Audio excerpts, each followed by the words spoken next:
વડોદરાના ST depot ખાતે એક દુઃખદ અકસ્માત બન્યો છે। મળતી માહિતી મુજબ એસટી ડેપો વિસ્તારમાં આવેલા લોખંડનો શેડ અચાનક તૂટી પડ્યો હતો। શેડ તૂટતા જ ત્યાંથી પસાર થઈ રહેલા એક રાહદારી પર પડ્યો હતો, જેના કારણે ઘટના સ્થળ પર જ વ્યક્તિનું મોત નીપજ્યું હોવાનું સામે આવ્યું છે।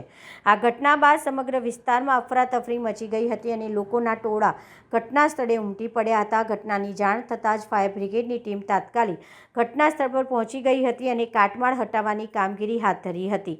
બચાવ કામગીરી હજુ પણ ચાલુ છે। સ્થાનિક લોકોના જણાવ્યા મુજબ અકસ્માત સમયે ડેપો વિસ્તારમાં બસોની અવરજવર ન હોવાથી એક મોટી દુર્ઘટના ટળી ગઈ હતી। જો તે સમયે બસો ઊભી હોત અથવા મુસાફરોની ભીડ હોત તો જાનહાનિ વધુ થઈ શકી હોત।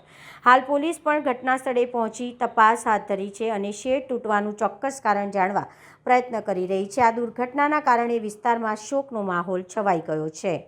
આ બરોડાનું મુખ્ય બસ સ્ટેશન છે, જે લગભગ 2015ની અંદર ઉદ્ઘાટન કરવામાં આવેલું હતું અને આ બસ સ્ટેશનનું જે મુખ્ય એન્ટ્રન્સ વાળો જે ગેટ છે, ત્યાં આગળ બસ સ્ટેશનની એન્ટ્રી માટેનું આ બિલ્ડિંગ બનાવવામાં આવેલી છે।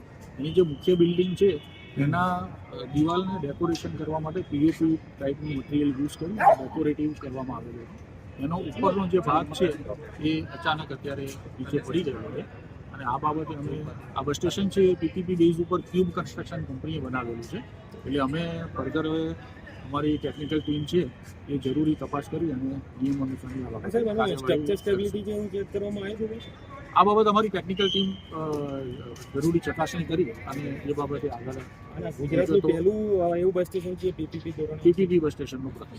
હાલ કેટલા લોકોનું આમાં મૃત્યુ થયું છે, કેટલા લોકો ઘાયલ થયા? હાલમાં જ આ બનાવ બનેલો છે, એટલે અત્યારે પ્રાઇમરી વિગત મારી પાસે જે મળી છે તેમાં એક વ્યક્તિનું મૃત્યુ થયેલ છે તેવું જણાવ્યું। ઘટના ઉપરથી જવાબદાર છે તેની સામે શું કર્યું? હા, ચોક્કસ પગલાં લેવામાં આવશે।